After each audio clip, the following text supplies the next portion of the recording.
Hello বন্ধুরা, welcome back to my channel. আজ আমি তোমাদের সাথে কুচো নিমকির রেসিপি শেয়ার করছি। একদম দোকানে যেমন খাস্তা মুচমুচে কুচো নিমকি পাওয়া যায়, এক্স্যাক্টলি সেই রেসিপি তোমাদের সাথে শেয়ার করছি। আর একটা সিক্রেট ইনগ্রেডিয়েন্ট তোমাদেরকে আজকে দেখিয়ে দেব, যেটা ইউজ করলে কিন্তু নিমকি সব সময় প্রত্যেকবার একদম খাস্তা আর মুচমুচে হবে। তো সেই সিক্রেট ইনগ্রেডিয়েন্টটা কি সেটা জানার জন্য একদম স্কিপ না করে ভিডিওটা প্রথম থেকে শেষ পর্যন্ত দেখতে হবে। আর প্রতিবার বাড়িতেই বানিয়ে ফেলতে পারবে, তাহলে একদম খাস্তা মুচমুচে দোকানের মতো কুচো নিমকি। আমি কথা দিচ্ছি, আজকের এই কুচো নিমকি দেখার পরে তোমরা যদি বাড়িতে এই রেসিপি মেনে ট্রাই করো, নেক্সট টাইম আর কখনোই কিন্তু বাইরে থেকে তোমরা কুচো নিমকি কিনবে না। এটা আমার গ্যারান্টি রইল তোমাদের কাছে। তো বন্ধুরা, আর বেশি কথা না বাড়িয়ে ভিডিওর দিকে এগিয়ে যাব। তবে আজকের এই রেসিপি যদি ভালো লাগে অবশ্যই চ্যানেলটিকে সাবস্ক্রাইব করে নিতে ভুলো না। তো চলো রেসিপিটি স্টার্ট করা যাক।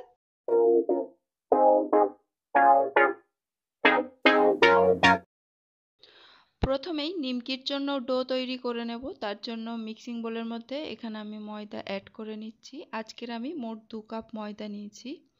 যেহেতু নিমকি হচ্ছে, নিমকিটা একটু নোনতা ভাব বেশি থাকে, তার জন্য এখানে আমি 1 টেবিল চামচ নুন অ্যাড করেছি। আর জোয়ান অ্যাড করে দিয়েছি 1 চা চামচ।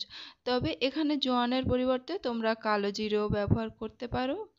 আর এবারে এর মধ্যে দিয়ে দিচ্ছি সেই সিক্রেট ইনগ্রেডিয়েন্টটা। এটা দেখো, একটা আমুল চিজ কিউব নিয়েছি। তো এটার অর্ধেকটা পরিমাণ আজকের আমি ইউজ করব, পুরোটা দিচ্ছি না। আজকের ময়দার পরিমাণ অনুযায়ী এই একটা চিজ কিউবের অর্ধেকটা পরিমাণ ইউজ করতে হবে।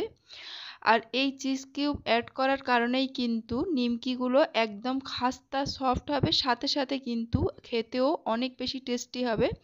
অবশ্যই বাড়িতে একবার এইভাবে চিজ অ্যাড করে তোমরা নিমকি বানাও, আমি কথা দিচ্ছি তোমাদের ভালো লাগবেই। একদম অন্যরকম একটা আলাদাই স্বাদ আসে এরকম চিজ কিউব অ্যাড করলে। সবশেষে এর মধ্যে আমি অ্যাড করে দিয়েছি ঘি। 1/4 কাপ ঘি আমি গলিয়ে নিয়েছি। আর একটু গরম অবস্থাতেই কিন্তু আমি ময়দার মধ্যে অ্যাড করেছি।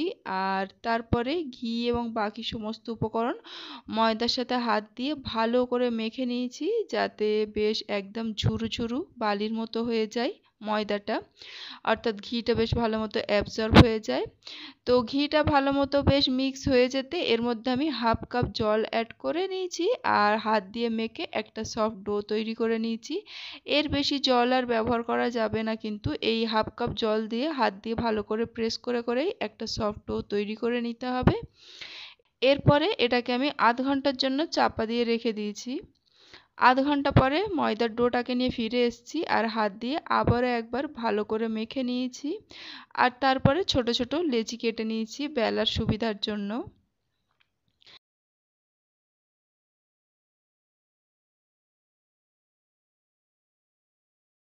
এবারে এই লেচি থেকে পাতলা রুটি শেপে বেলবো। প্রথমে একটুখানি ময়দা ছড়িয়ে নিয়েছি যাতে বেলতে সুবিধা হয়। এরপরে আমি বেশ পাতলা করে একটা রুটি শেপে বেলে নিয়েছি। তো এখানে রুটিটা বেলা হয়ে যেতে একটা পিৎজা কাটার নিয়েছি। পিৎজা কাটার দিয়ে আমি লম্বা লম্বা সরু সরু ফিতে শেপে কেটে নিচ্ছি। আর পিৎজা কাটার ছাড়াও ছুরি দিয়েও কিন্তু একইভাবে এটাকে কেটে নেওয়া যাবে। তো এক সাইড দিয়ে প্রথমে এরকম লম্বা লম্বা সরু ফিতের শেপে কেটে নিচ্ছি। এরপরে অন্য সাইড দিয়ে এইভাবে একটু বাঁকা করে আমি কাটছি, দেখো, যাতে বরফি শেপ হয়ে যায়।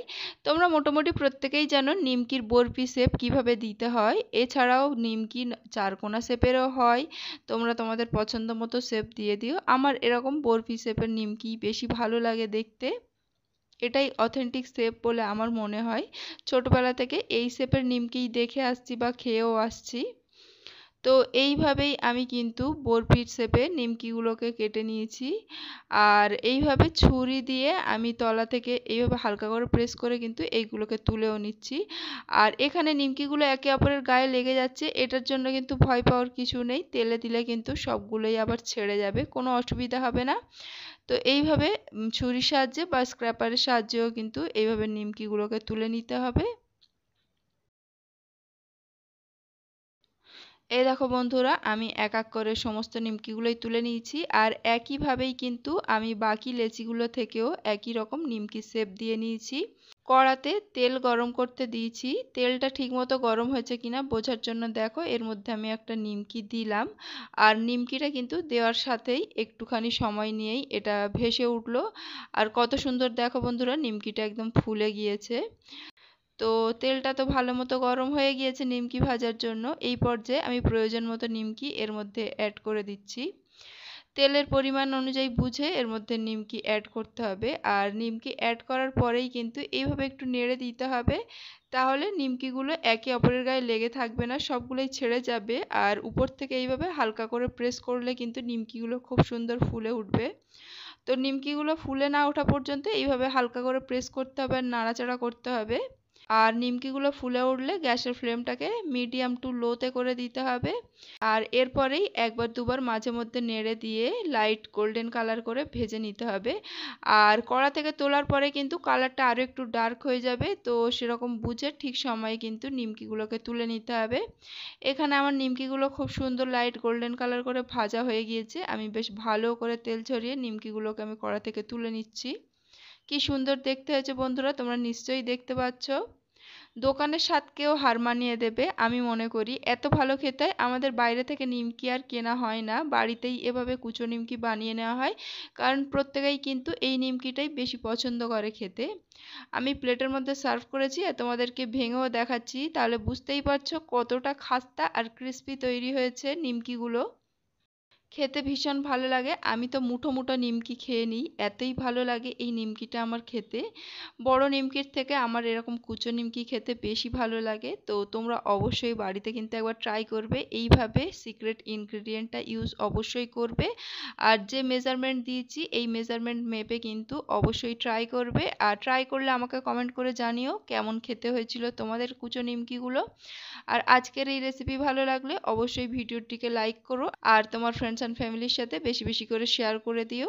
চ্যানেলে নতুন বন্ধু হয়ে থাকলে চ্যানেলটিকেও সাবস্ক্রাইব করে নিও, যাতে ভবিষ্যতে আমার এমন সব মজার রেসিপি তোমরা সহজেই দেখতে পেয়ে যাও। আশা করছি আমার চ্যানেলটিকে সাবস্ক্রাইব করে নিয়েছো। কথা হচ্ছে তাহলে আবার নেক্সট ভিডিওতে, ততক্ষণের জন্য টাটা।